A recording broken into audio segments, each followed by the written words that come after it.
I think one of the coolest things of, whitetail management or just land management in general is watching the animal's response and seeing how they react to certain things that you give them. Maybe I'm weird, but it's just so much fun to watch these animals change how they live or where they live and how they go about their daily business just by manipulating certain things in the habitat and giving them things that they want. It's so ironic watching, this particular deer that we're about to talk about, how he moved in and created his own little home in a 5-acre area.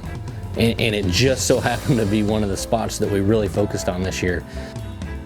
We've got about a 4-year stand of switchgrass.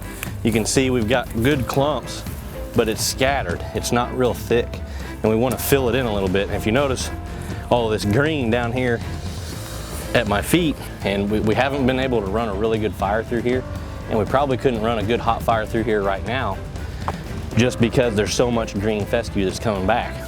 So we're gonna spray it, leave it for a week, and I'm gonna come here and run a fire through it. And what we're gonna have, instead of this green mat of just nasty fescue, is bare dirt.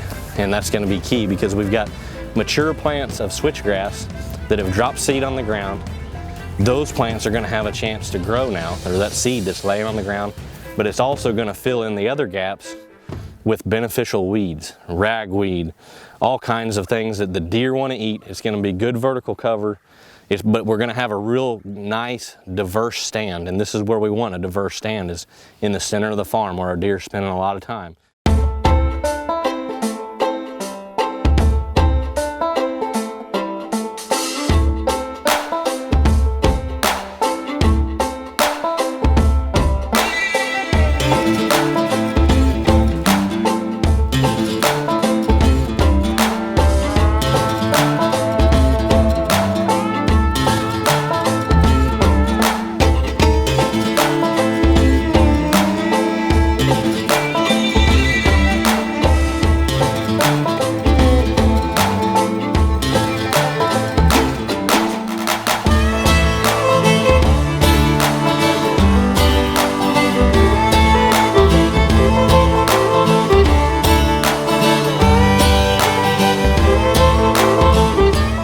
So the middle of September rolls around, we really don't have any mature deer that I really want to go after. We really don't have a pattern yet, but during this time frame we have a big shuffle that takes place, and lots of deer come in, lots of deer leave. And on September 24th we get the first picture of a deer that would soon be coined Charlie Brown. Really was the last camera that I hung for the summer of 2017, and it ends up being our most productive camera. This deer sets up shop, like I said, and he walks by it once every 2 or 3 days. I'm getting pictures of him walking south in the morning, which is really weird because you can see the shed in the background. The only thing that is up there is that patch of switchgrass that we sprayed and burned and manipulated back in April.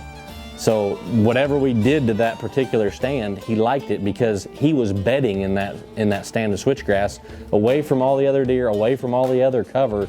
And I think one of the main reasons he was bedding out there was because he was alone. He could hear us at the shed if we were there. He could smell us if we walked in or drove down that road, and he felt really safe. We just were lucky enough to have a camera where we could keep tabs on him, and we soon could figure out and formulate a plan to get in out and hunt that deer without him knowing we were there.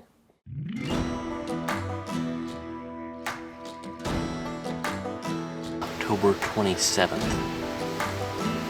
It's my 4th sit on this particular plot. Normally I don't hunt this heavily in one particular area, but this deer is bedding down really close to this food source, and I can get out of here without any deer knowing that I'm in the world. I've got this redneck hay bale blind tucked in this row of switchgrass, and as long as they're not standing directly in front of me, all I gotta do is slip right back out the back and walk straight away back over the hill. There can be 20 deer 50 yards from me, and I can get out. So I've hunted this spot 4 times now. It's October 27th. I hunted it the 15th, 24th, 25th, and now the 27th. I have a feeling that this deer he's gonna change his pattern and just be gone before I can get back in here. So we've got a lot of northwest winds, so I'm gonna utilize them while I can. You know, like I said, I hate to hunt a certain spot this long, but I feel like I'm being fairly undetectable. And this deer's got to be within 100 yards of me. I've got a camera 200 yards that way on a scrape on video mode. He's hitting it, you know, in the dark, of course. And I've got a camera right here on the edge of the plot, and he's been there a couple afternoons right at dusk. And I've got a camera on the other side of this plot where I feel like he's bedding just outside of it. So it's a waiting game right now. I don't really know what else to do without getting super aggressive, and I don't like to get really aggressive until, you know, that sure enough hard rut November rolls around and get in there. He's on a pretty good pattern now, and I don't want to bump him out of this little bitty spot that he's in. I've said it time and time again, I don't like to bump deer out of these little bitty farms that we have access to hunt. If we keep bumping them, we lose them. They go to the neighbors and they get killed somewhere else. The same goes with a lot of your young deer. You know, if you've got 2 and 3 year olds that you're bumping out consistently, number one, you're educating them. Number two, they're going on the neighbors and getting shot.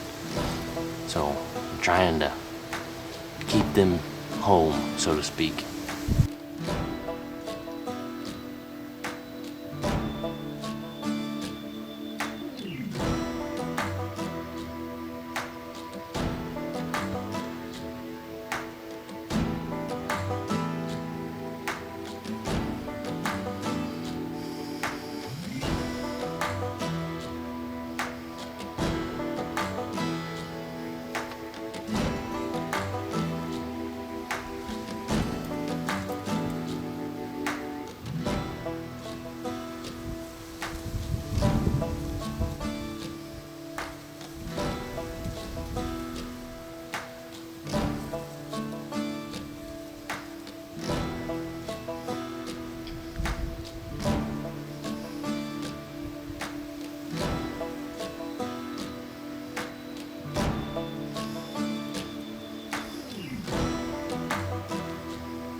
Bah, bah.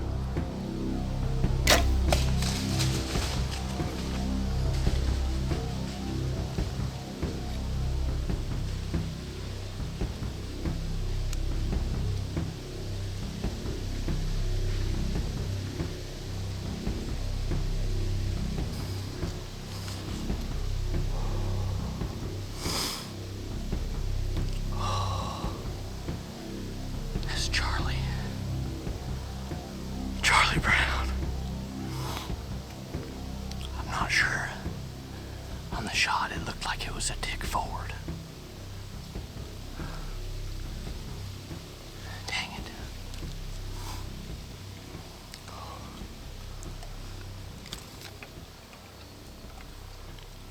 Charlie Brown.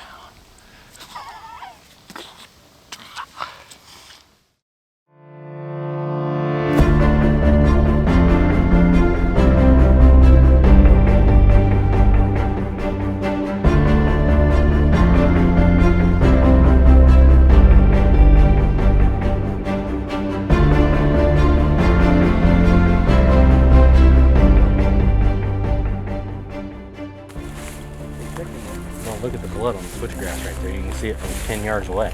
Right there.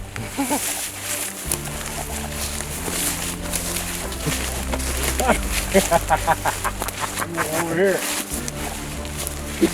A freaking giant right there. He went back to bed, didn't he? Give me a freaking hug. Yes! Nice! Good guy was dragging it out.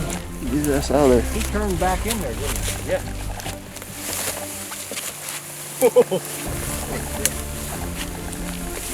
I filmed him last Friday come out of this exact patch of switchgrass. Really? And this is what, a little 20 yard by 20 yard patch of switch. But look how it's.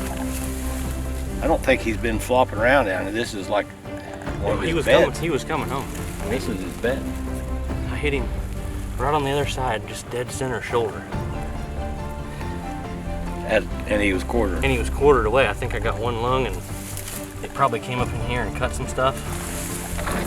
But look at the mass. Yeah. Look at the mass on him, Dad. He's a stud. What a hammer. Charlie Brown. Charlie Brown. Thank you, Chuck Sykes, for coming up with the name, old Charlie Brown. We named him Charlie Brown because of his head. He had a big old blockhead, and Lucy used to call Charlie Brown Blockhead. Yep. So we always like to try to come up with unique names for him. Yeah, we could have came up with Big Right Brow or Chocolate Tin or something like that, but we like to come up with something unique so everybody knows what deer we're talking about. And we really haven't had a big story with this deer, especially like the deer Oscar. Oscar was a deer that we chased for a long time. This deer, he's new. He's new. He showed up on September 30th. And I cannot say for certain that I know who he is from previous years, but it was like opening the gates. When we killed Oscar, we finally made room for another mature deer. This is a tiny little farm. We're doing as much as we can with the habitat. As you can see, this switch, pretty ironic right here.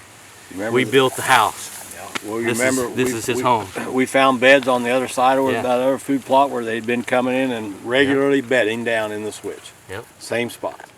Well, this is why we do it. We don't have to keep them here 365 days a year on this particular place just because we're in big ag country, but when those crops start coming out, we've got the home. And what a home it was for this guy. Golly, he's just a tank of a deer. Probably this will be my biggest bow buck.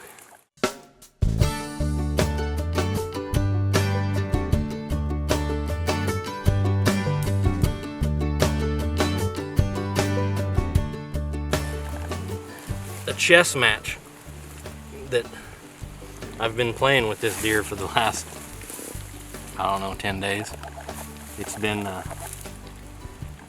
aggravating because I know that he lived right here, but there's nothing you can do to make a mature deer get up on his feet in daylight. Now I had a ton of pictures of him in daylight, but being where he was at on his feet in daylight is the chess match.